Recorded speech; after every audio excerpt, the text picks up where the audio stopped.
नमस्कार मित्रांनो, big boss Marathi season 6च्या घरातून 10व्या आठवड्यातून घराबाहेर पडले ती म्हणजे प्राजक्ता शुक्रे. प्राजक्ता शुक्रे हिच्याबद्दल मी शॉकिंग असं सांगणार नाही, कारण प्राजक्ताला वोटिंग देखील कमी होती आणि त्या पद्धतीचा तिचा बिग बॉसच्या घरामध्ये कंटेंट देखील नव्हता. त्यामुळे तीच घराबाहेर जाईल असं जवळपास कन्फर्म झालं होतं. आणि मित्रांनो, प्रेक्षकांनाही तसंच वाटत होतं की प्राजक्तानेच यावेळी बिग बॉसच्या घरातनं बाहेर जावं. ती जेव्हा घराबाहेर जात होती तेव्हा सागर सोडून कोणालाही त्याचं दुःख नाही, आनंद नक्कीच झाला असेल, पण तो त्यांनी दाखवला नाही. परंतु सागर सोडून कोणालाही दुःख झालं नाही. सागरचं असं झालं की यार, माझ्यासोबत पहिल्या दिवसापासून असलेली आणि आमचा एक ग्रुप होता, तर त्या ग्रुपची मेंबर गेली आणि मी आता एकटाच राहिलोय माझ्या ग्रुपचा, बाल्कनीचा.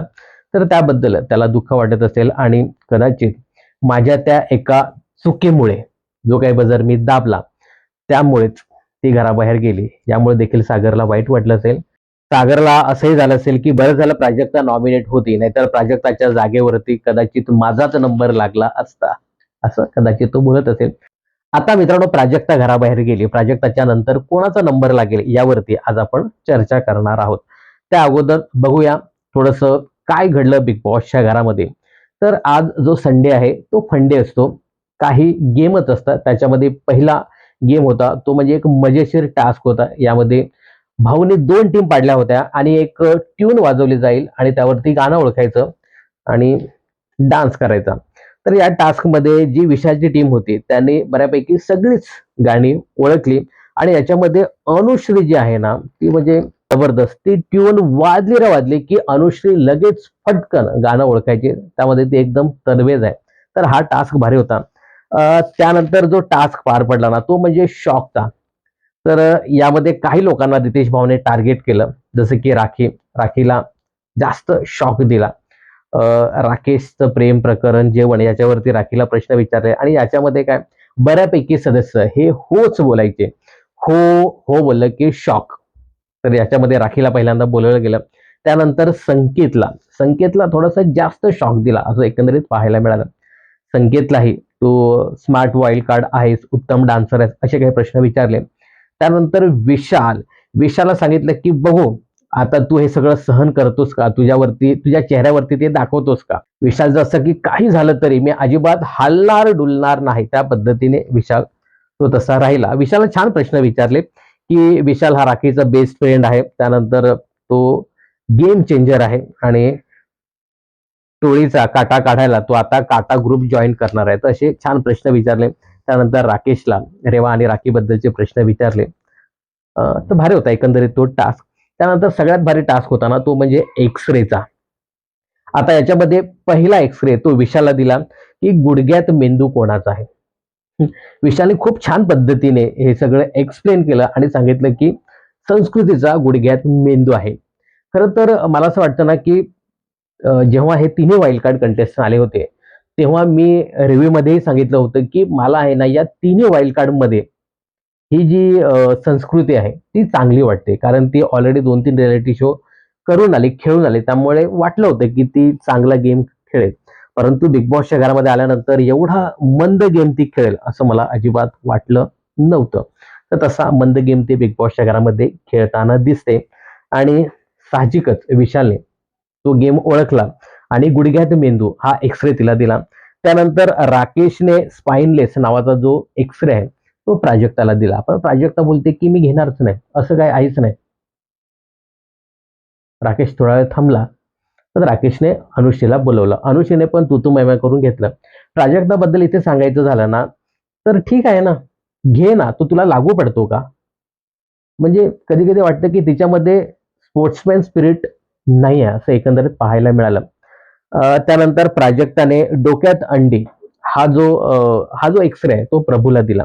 त्यानंतर संस्कृती, हृदयात दगड हा जो एक्स-रे आहे तो तिने विशालला दिला, की स्वतःच्या फायद्यासाठी विशाल काहीही करायला तयार होतं, असं असं एकंदरीत तिने ते एक्सप्लेनेशन दिलं. त्यानंतर दीपालीचं जे काही एक्सप्लेनेशन होतं ते खूप शॉकिंग होतं, की इथे छोटा मेंदू शेंगदाणा एवढा. तर शेंगदाणा एवढा आहे, असं आहे, तसं करत-करत तिने ते राखीला दिलं. राखीचं एक्सप्रेशन त्यानंतर बघा तुम्ही. राखी नाराज झाली, की मला हे तुम्ही देताय? मी घरामध्ये किती काय करते, किती खेळ दाखवते आणि तुम्ही मला हे देता. तर खरंच हे खूप शॉकिंग आहे आणि राखीबद्दल सांगायचं झालं तर राखी बिग बॉसच्या घरामध्ये आली. त्यामुळेच आपल्याला बिग बॉस पाहायला खरं तर मजा आली. नाहीतर एकदम बोरिंग हा बिग बॉस झाला असता. आणि दीपालीचं मला माहिती नाही, की काय एवढं तिचं वाकडं आहे राखीशी. प्रत्येक वेळी राखीच्या वाकड्यातच पाय घालायचा, असं एकंदरीत दीपालीचा गेम पाहायला मिळतो. असा पण काय गेम आहे तिचा बिग बॉसच्या घरामध्ये. त्यामुळे एवढं तरी ती करते. त्यानंतर सागरला एक्स-रे दिला. तो म्हणजे कानात ब्लॉकेज असणे. तर हा जो काही टॅग होता, सॉरी एक्स-रे होता, हा दीपालीला दिला आणि दीपाली बोलते, की "चालेल मला. मला दुसऱ्या कोणाचं काही ऐकायचं नाही. माझं सगळ्यांनी ऐकायचं." असं मला वाटतं. दीपालीबाईंचा हाच वीक पॉइंट आहे. कोणाचं ऐकून घ्यायचं नाही, माझं तुम्ही ऐकायचं, असं एकंदरीत पाहायला मिळतंय. दीपालीबाईने गेम सुधरवायला पाहिजे. नाहीतर लवकरच त्यांचा देखील पत्ता इथे लागू शकतो जाण्यासाठी. त्यानंतर म्हणी होत्या, "एक ना धड भाराभर शिंदे." ही जी म्हण आहे ती सागरने संस्कृतीला दिली. ही संस्कृती खूप वीक आहे. काय करायचं हे कळत नाही. मी मगाशी सांगितलं, की फार गोंधळलेल्या परिस्थितीत संस्कृती असते. काय करायचं? दोन्ही तगडावर पाय ठेवून गेम खेळण्याचा प्रयत्न करते. मला इकडे काटा टीममध्ये जायचं, तिकडे विशालच्या टीममध्ये खेळायचं आहे. इंडिव्हिज्युअल सुद्धा दाखवायचंय, की मी इंडिव्हिज्युअल सुद्धा खेळते. म्हणजे नेमकं कुठे मी हे तिला कळत नाही आणि काय गेम खेळायचा, कुठे डील द्यायची, काय करायचं हे संस्कृतीला तेवढं पटकन कळत नाही. असं एकंदरीत पाहायला मिळते. त्यामुळे सागरने अगदी बरोबर ती म्हण संस्कृतीला दिली. त्यानंतर राखी, आयत्या बिळात नागोबा. हां, नागोबा का? रितेश भाऊ बोलले, की नागोबा जरी असला तरी ती व्यवस्थित मन समजून घ्या, नंतर काहीतरी बोला. नंतर मग ते खूप छान पद्धतीने संकेतने समजवलं आणि त्यानंतर ही गुलाबवाली काट्यामध्ये असलेली गुलाब, रेवा ही आली ती. आयत्या वेळात नागोबा माझा आणि मस्तपैकी राकेशचं सुरू होतं आणि त्याच्यामध्ये ही मध्ये आली. पण एकंदरीत असं पाहायला मिळतंय, की खरंच राखीचा जीव जडलाय राकेशवरती. नक्कीच असं आहे. राकेशचं ना मी यासाठी कौतुक करेन. कौतुक यासाठी आहे, की राकेशला माहिती आहे, की राखी सध्या काय बोलते, हे काय बाहेर जात असेल माझ्याबद्दल, माझं रेवाचं, राखीचं जे काही रिलेशन सध्या बिग बॉसच्या घरामध्ये दाखवत आहे, ते खूप वाईट पद्धतीने घराबाहेर जात असेल, तरी राकेश आहे ना, ती गोष्ट तेवढी सिरियसली घेत नाही, लाईटली घेतो. माहिती आहे, हे असंच टाईमपास कदाचित हा जो काही असा टाईमपास आहे ना, तो कदाचित तसाच बिग बॉसच्या घराबाहेर जात असावा. असं राकेशला कदाचित माहिती असेल. हे मी उदाहरण यासाठी देतोय, की काही दिवसापूर्वी हा जो सोनावणे होता, करण सोनावणे, याचं थोडंसं प्रेम प्रकरण फुलायला लागलं होतं आणि जेव्हा बिग बॉसने दाखवलं त्यांचं प्रेम प्रकरण, की स्ट्रॉबेरीचं कौतुक केल्यानंतर तो ऑरेंज का लाल होतो. तर यावरती सोनावणेने बिग बॉसला खडेबोल सुनावले होते आणि त्यामुळे त्याचा पत्ता तेव्हा कट झाला होता. तर ती गोष्ट आहे ना, सोनावणेने तेवढी पोटली घेतली नाही. ते डायरेक्ट आपल्या अंगावरती घेतली आणि बिग बॉसला तिथे थेट सुनावलं होतं. कदाचित तो घाबरला असेल किंवा माहित नाही आपल्या इमेजला घेऊन तसं काही तो बोलला असेल. पण याच्या उलट तुम्ही इथे बघा राकेशचं, की राकेशला माहित आहे, मी एवढा मोठा कलाकार आहे, 25 वर्षापासून मी या इंडस्ट्रीमध्ये काम करतोय. तरी देखील अशा पद्धतीने माझं नाव जोडलं जातंय. इकडे राखीसोबत, इकडे रेवासोबत. तरी तो ते सगळं फनी वेमध्ये नेतोय. तर त्यासाठी खरंच त्याचं कौतुक आहे. आता माहिती नाही राकेशला असं वाटत असेल, की या सगळ्यामुळे मी दिसत असेल. कदाचित असंही असेल. परंतु ह्या गोष्टी आहे ना, राकेश तेवढं मनावर घेताना दिसत नाही. ठीक आहे.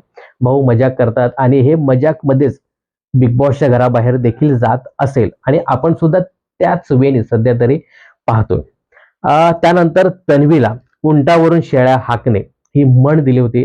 तर ही विशाल संदर्भात तिने ती लावली आणि विशालचा गेम असाच पाहायला मिळतोय. राजासारखा वरती बसतो आणि सगळ्या तो प्रजेला सांगतो, असं खेळा, तसं खेळा. वरतून सगळ्या ऑर्डर तो देतो. ठीक आहे, थोडंफार असंच पाहायला मिळतं. त्यानंतर अनुश्रीसाठी म्हण होती, "अति शहाणा त्याचा बैल रिकामा." तर आर्मीसाठी तिने ही म्हण दिली.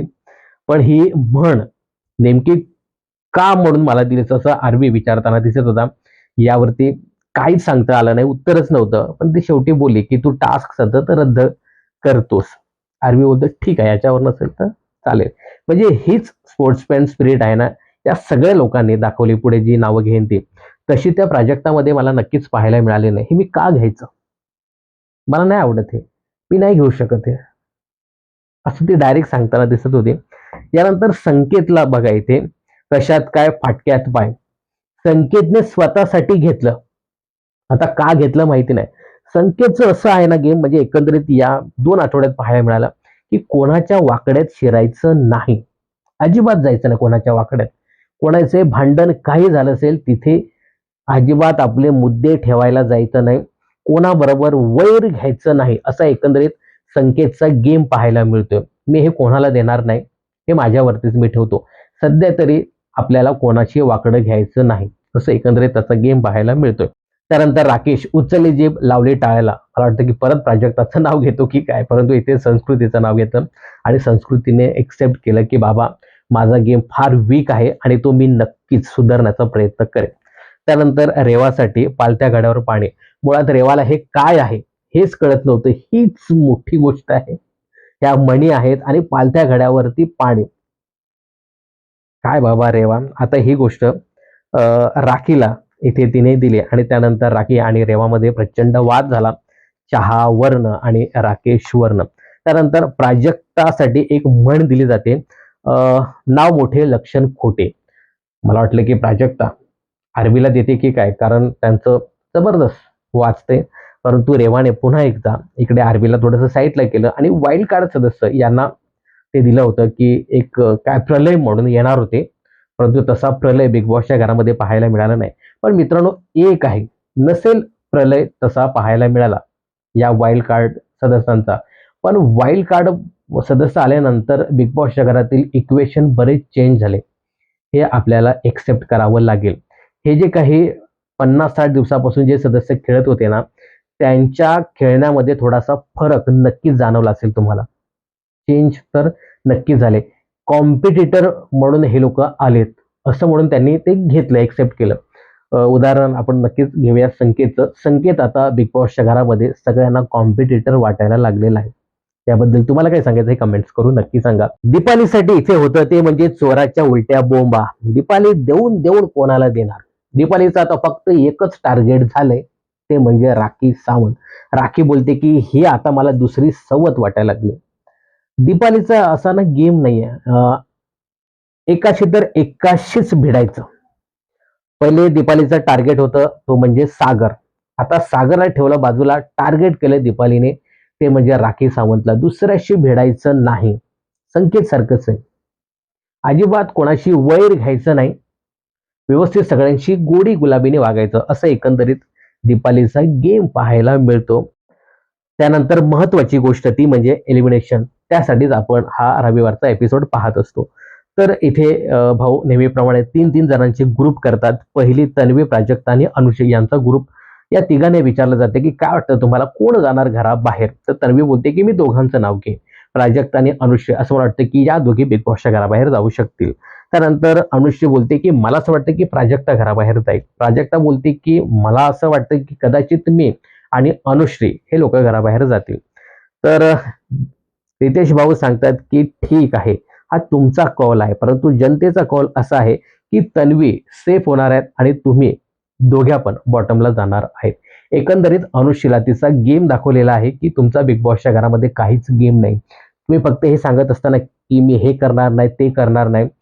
हे जे आहे ना तुमचं दुटीच करणार नाही, हे घराबाहेरील प्रेक्षकांना आवडत नाही. हे कदाचित दाखवून द्यायचं होतं आणि त्या पद्धतीने रितेश भाऊने किंवा मग बिग बॉसच्या मेकर्सने तिला बॉटमला ठेवलं असावं. त्यानंतर पुढच्या फेरी अंतर्गत संकेत, रेवा आणि दीपाली या तिघांना बोलवलं जातं. दीपाली सांगते की मला वाटतं की संकेत जाईल. साहजिकच आता ती काटा टीम मधली रेवा आहे त्यामुळे दीपाली तिचं नाव घेणार नाही. त्यानंतर संकेत सांगतो की मी सोडून दीपाली आणि रेवा या दोघी वाटतात की त्या लोक जातील, कारण दीपालीचा इंडिव्हिज्युअल गेम नाही आहे.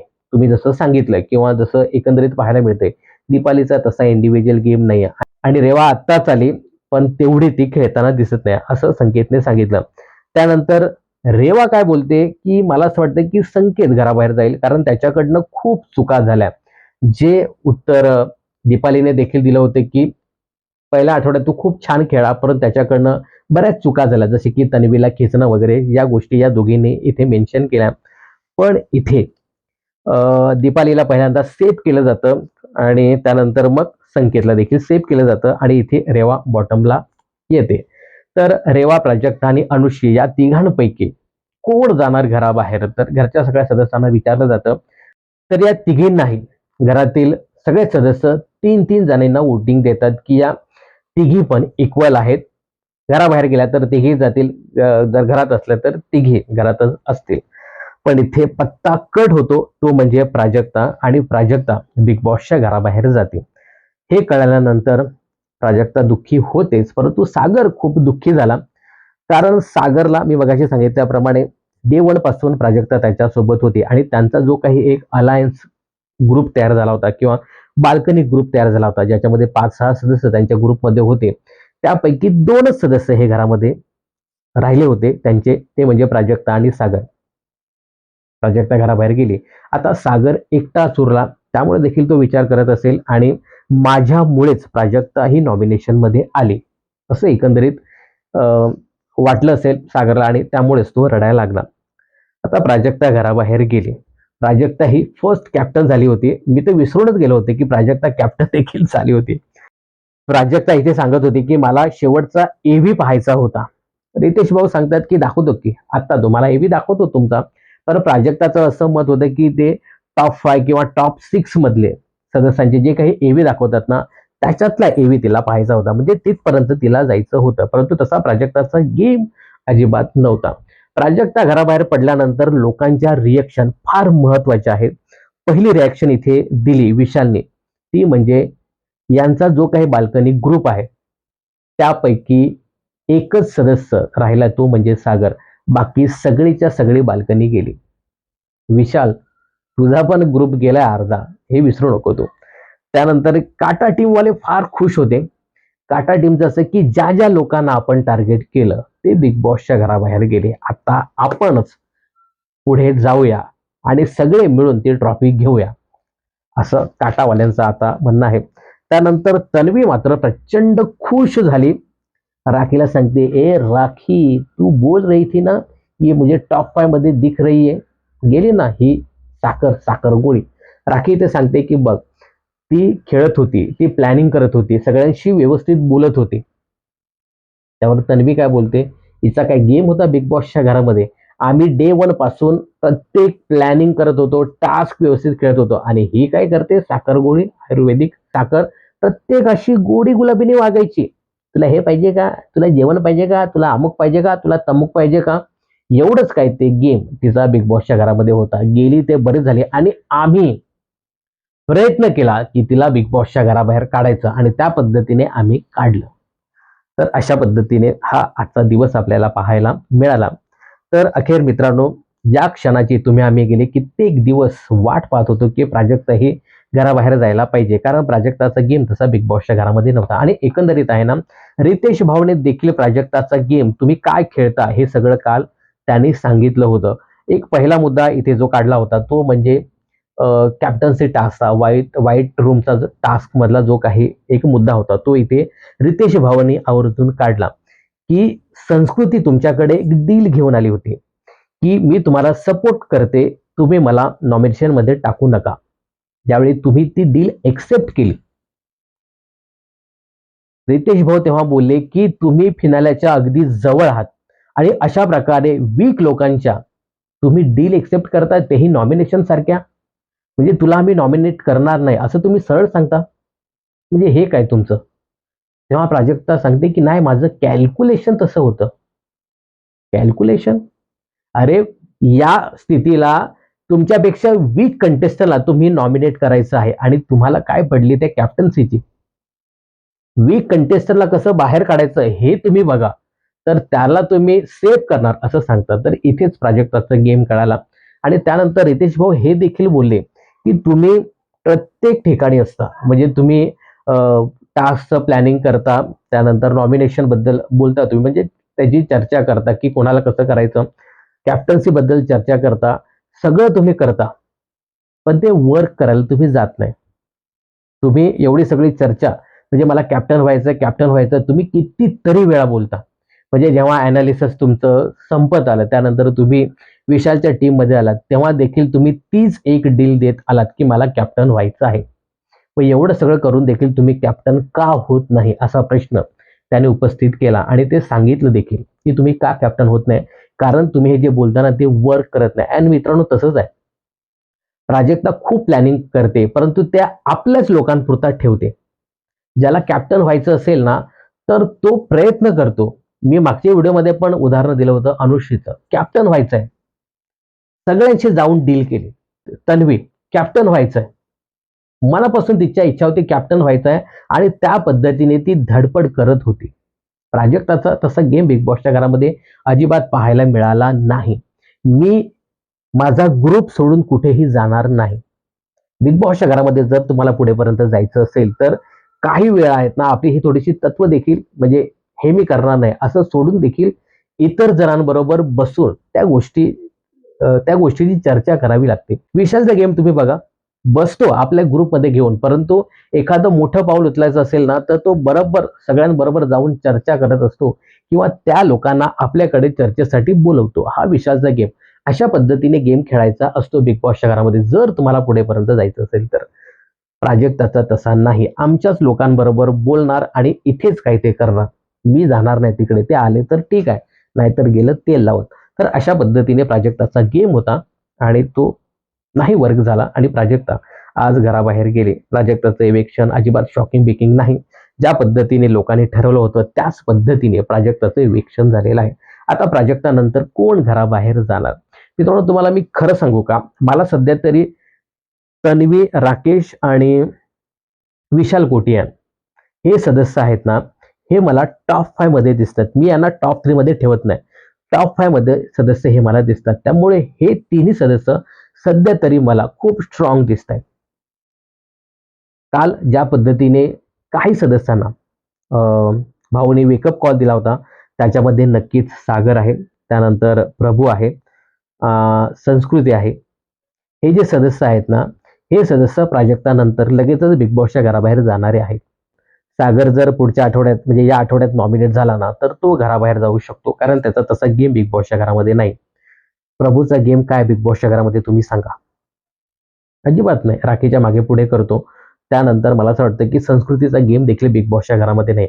आता काही लोक सांगतात की आरबीचा काय गेम बिग बॉसच्या घरामध्ये आहे, पण तो एक स्ट्रॉंग कंटेस्टंट बिग बॉसच्या घरातील आहे, त्यामुळे तो लगेच जाणार नाही असं मला वाटतं.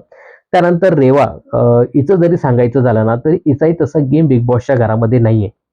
आता टॉप 5 मध्ये जाण्यासाठी जी धडपड सुरू असेल ती म्हणजे अनुश्री, संकेत आणि मला असं वाटतं की दीपालीचा तसा गेम बिग बॉसच्या घरामध्ये नाही परंतु ती एक स्ट्रॉंग कंटेस्टंट आहे. हे 6 लोक जे आहेत ज्याच्यामध्ये आरबीचं नाव घेतलं मी, तन्वीचं, विशालचं, ही 3 लोक आणि मला असं वाटतं की वाईल्ड कार्ड मध्ये जो आलेला कंटेस्टंट आहे तो म्हणजे संकेत, त्यानंतर अनुश्री आणि राहिली टिकली तर मग दीपाली. असे 6 कंटेस्टंट आहेत ना, हे सध्या तरी मला असे वाटतात की हे पुढेपर्यंत जातील असं माझं वैयक्तिक मत आहे. याबद्दल तुम्हाला काय सांगायचं हे कमेंट्स करून नक्की सांगा. मित्रांनो हा 10वा आठवडा आहे आणि जवळपास 14 आठवड्यापर्यंत हा गेम चालतो आणि त्यानंतर मग फिनाले. आता एकूण 4 आठवडे राहिलेले आहेत आणि सदस्य आहेत ते म्हणजे जवळपास 11. त्यामुळे या 4 आठवड्यामध्ये जवळपास 5 ते 6 सदस्यांना बिग बॉसच्या घराबाहेर काढायचं आहे.